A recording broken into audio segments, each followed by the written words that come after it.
Hi, it's Natalia with Enchanted Herbals, and this is another segment of what I have to say about COVID-19, this coronavirus, this pandemic of 2020. So today I'm going to talk about how we deal with fear and what fear means. So one thing to point out is that we're all experiencing this as a civilization, as humans. It's not just a group of us, it's not just one country or another, but all of us. So we're all also being encouraged to be isolated, to slow down, to go inward. We're given this opportunity to just be for maybe 2 weeks, maybe longer. And how does that feel to you? How do you think you're going to deal with that, and why? This is the perfect time to start asking yourself those kind of questions. This is a perfect opportunity to begin to heal and resolve fear and insecurity that you hold within the tissue of your body. Maybe it's something that happened early on in your childhood, something in your being raised, maybe it's ancestral, whatever it is. This is the time to really look in on how you are reacting to what's going on around the world, and how can we deeply heal that within us? How can we deeply heal these fears and insecurity about the world around us and within us? So this is this great opportunity to do that. So I have my notes here. I'm going to try to stay on track because I definitely get off track. So I encourage you to ask yourself what you've learned so far, what you've learned about yourself, what you've learned about society.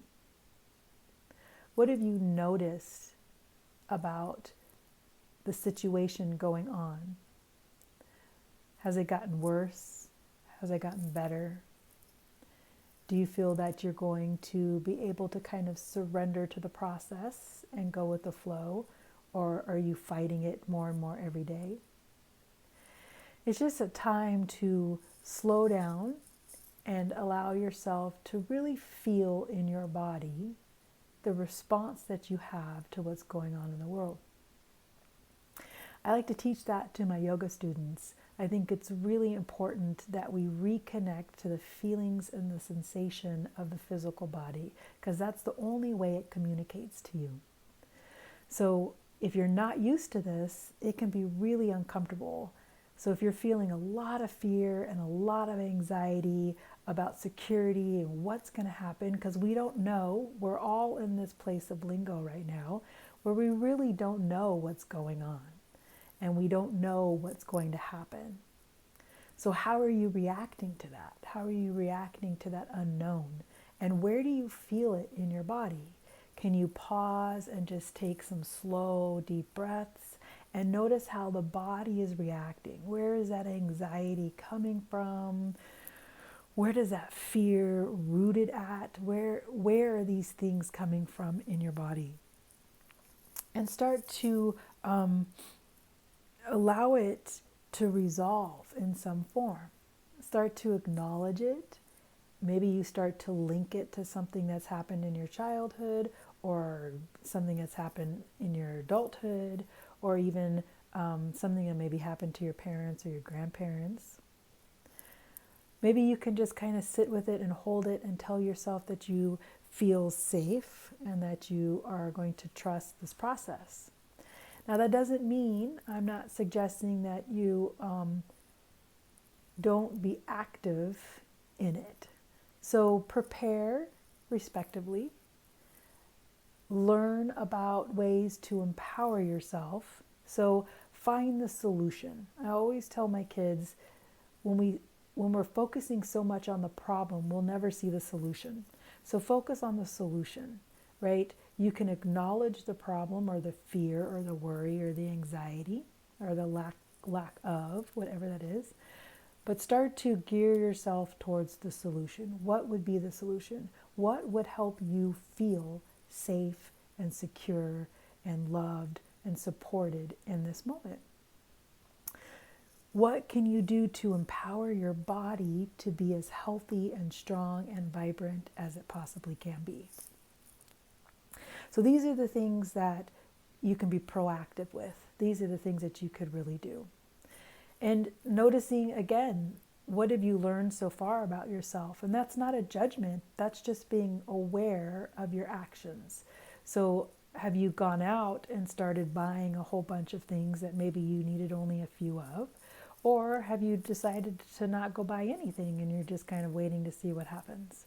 Either way, it's just an awareness to see where you're at right at this moment.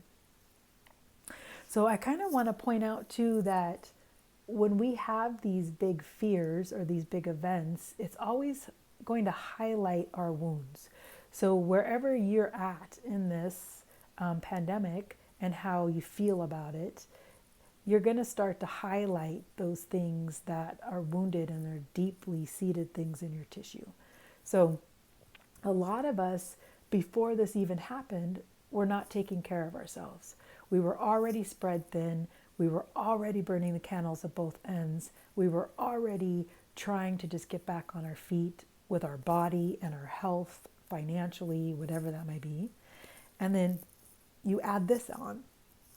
All of a sudden, you got this huge stressor of unknown physical threat and societal threat, mental threat, like you don't know what's going on.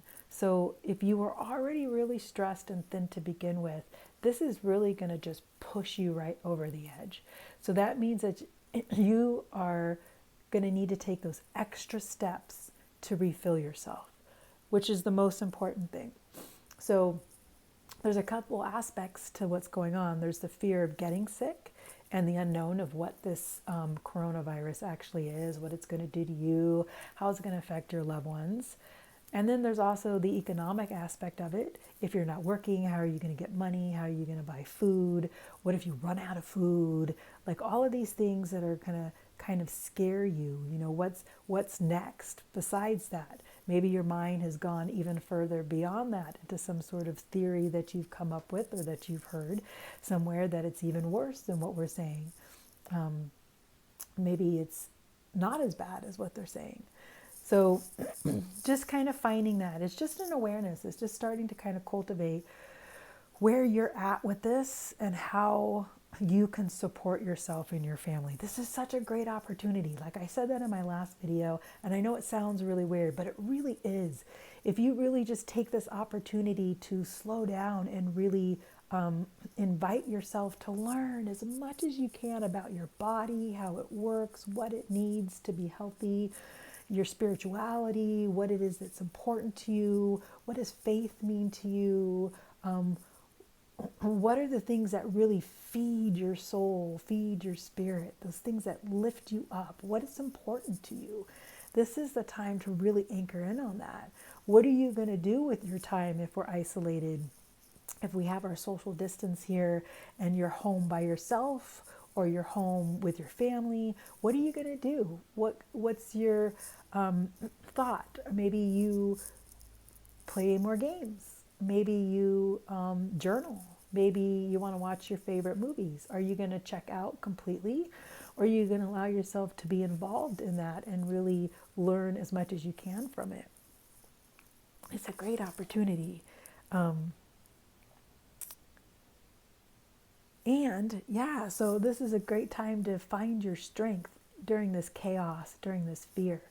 So I've battled some sickness in my life, and I had to find my strength in that sickness. So anybody who's had chronic illness or even terminal illness, those big scary words, you know, cancer, anything like that, you had to find your warrior self. You had to find your strength in that moment in order to pull you through. And if you didn't, it made things a lot harder. I can speak from that, from my heart and truth, because I have experienced it. So you have to find your strength in those moments, the faith, the things that pull you through. I like to also, remind people that our bodies are made for pleasure and joy more so than they are for pain. we learn a lot from our pain, and it guides us, and it becomes our gift when we can really transmute pain and learn from it. But pleasure is just as powerful. And if you don't remember the last time you had a joyous time, or a time that brought pleasure to your body, to your eyes, to the sight, to the smell, to the touch of you, then it's going to be really hard to draw yourself out of these fearful times. So this is a great time to really find what brings you pleasure, what brings you joy, and find your strength and your rooting in that. So with that root, and especially this finding trust with relationships, right, with our community, with the people around us. Now we got to trust everybody that's also around us and in ourselves and our body. We're talking about our lower chakras, our lower energy systems. And these ones were really developed at a young age when we were younger. So it's nice to reflect back to your childhood, and just kind of see, like, what were these little seeds that were planted in your childhood that might have created these false illusions of insecurity in your life. When we're kids, we're egocentric. The world revolves around us. So if something happens, we take it in as our own, and it's our own fault. And it could have been just that one, phrase or word that somebody said to us at that right moment when you were feeling vulnerable and you really needed support, or you were fearful or scared, and somebody important to you said something to you, and maybe it wasn't out of malice, but it just happened to hit you that right way to build some sort of insecurity in your body. Or maybe it was a huge event and you're like, oh yeah, this happened, and I could totally see why I wouldn't trust people or wouldn't trust myself or my body. I have that trust that I had to build with myself when my body got sick multiple times, that I had to build trust back up in the tissue of my body, and trust in my immune system, and trust that I can be healthy and vibrant and strong, and that my body can take care of what it needs to take care of so I can be full of life, So we can look at it in multiple dimensions, in multiple different systems. So like our physical system, and then the actuality of growing up. Our ancestors, right? We're passed down these genes at least 7 generations back. So were your grandparents or your great-grandparents involved during World War II, during the Great Depression? Did they lose everything? Are we being re-triggered by those loss and being afraid of not having enough? And not being able to take care of ourselves in some form.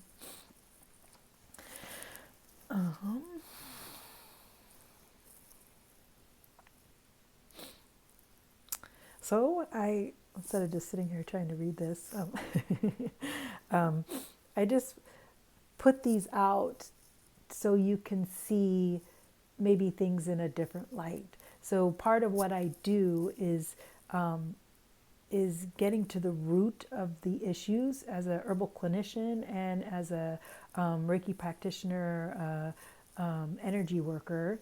I like to find the root of the problem or the situation, and then see how we can resolve that and untangle it so that you can learn from it and see the wisdom in it, and then resolve it and let it go. So it doesn't run the tissue of the body.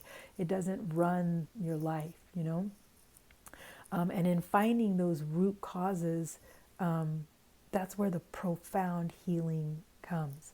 So when we have dis-ease or imbalance that rises in our physical body or in our field around us, in our home, it's always an opportunity to kind of bring it back in towards your body and inside, and go, okay, why is this reflecting in me? What do I need to learn from it? How can I grow from this experience? So I really truly feel that most everything that is going on around you is a reflection of what's inside you. So this is really powerful for us as a community, and as ourselves individually.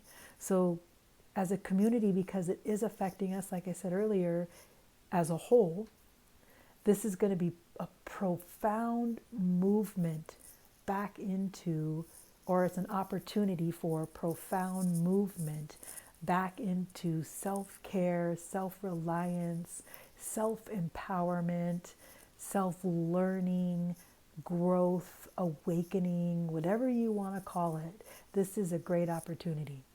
So I invite you to ask yourself a few of those questions. Ask yourself how you're doing with this. How are you dealing with this?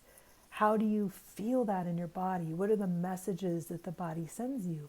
If you're having anxiety and fears in your body, where are they coming from? Where do you feel them at? Why? Sit and talk with those fears in your body like you would a really good friend, and listen to what the body has to say. See how this is going to impact you as a family and as a community, and how you feel it might impact us as a civilization. And how can you do your part to empower yourself for better?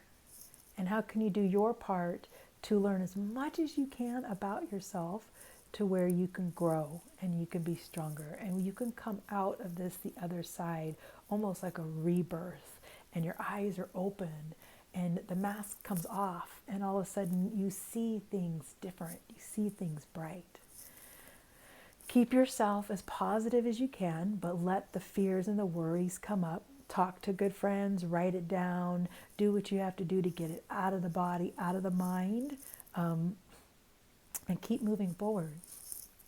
Remember, because this is a pandemic of some sorts, mentally, spiritually, physically, whatever that is, take care of yourself. This is that incredible opportunity as a holistic practitioner. This is it. This is your opportunity to find what holistic means, to find what it means to nourish yourself so deeply that you're being fulfilled so much. Doesn't matter how depleted you were, you're just going to work on that. Just nourish and nourish and nourish yourself. So sit and listen. Become aware of how you're feeling about the things around you. Is it fear of lack? Is it fear of the sickness? Is it fear of enough? Is it fear that you're not going to be supported? What is it? Kind of contemplate that and work through it. You're going to have to keep going through it. A lot of times these things, especially when they're so deeply seated, you have to kind of keep going through, remind yourself that you're safe, come up with a really good mantra, something that you can say over and over in your head while you're breathing slow and deep, and get your body to react the way it needs to. So I am safe is an easy one. If you want to add on to that, you can, or if you find another one that works better for you, then I encourage you to do that. So believe in yourself. Spend some time with yourself. Use this as a great opportunity. Just get to know you. What do you love to do? Who are you? Write it down, journal it. This is something that you can share with your children and your grandchildren and your great-grandchildren. You're going to live through this epic time of growth. So write it down. Create a journaling system and a book about what's going on right now. Learn and grow. So I think that's probably good for now. I also want to just pause for a moment, and I'm just going to do a really quick breathing technique and visualization technique, and then I'll just end the video there. So before I do that, watch for my next kitchen medicine video. So if you didn't watch my Kitchen Medicine 101, it's up on my YouTube channel, Enchanted Herbals. Check that out. Share it as much as you can. That's a class that I normally do for a paid-for class that I put out for free, so you guys can just experience some empowerment of the medicine that's already in your kitchen. So this next class I'm going to do is I'm going to take a couple of the recipes that I recommend at the end that you find, and we're going to make those. And then I'm also going to talk to you about how to heal through the respiratory system. So how to get things moving and how to bring moisture into the respiratory system and how to kind of get things going so we keep our respiratory system safe, or if you are sick, how you can kind of empower yourself. And these will be simple things that you most likely, or you do have in your kitchen, or things that don't really even require anything that you definitely have in your home already. So stay tuned for that. Subscribe to my YouTube channel so you get the updates. And I will be putting that class out here within the next day or so. So I'll just say many blessings to you and wishing you great health and expansion and awakening. And with that, I'll go right into a couple of deep breaths and then just a really short visualization for your base, your root, your security center, that root chakra. So if you like, just close your eyes. Put your feet on the ground and feel the soles of your feet connecting to the ground beneath you. You start to become aware how you're breathing in this moment. And maybe you allow that breath to begin to deepen. You keep your awareness on your breath, really curious about how it feels to breathe in your body. I invite you to take deep, slow breaths. Each breath is slower and slower.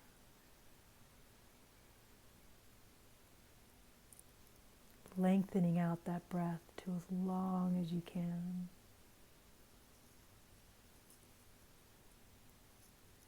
Noticing the weight and the connection of your feet on the ground beneath you.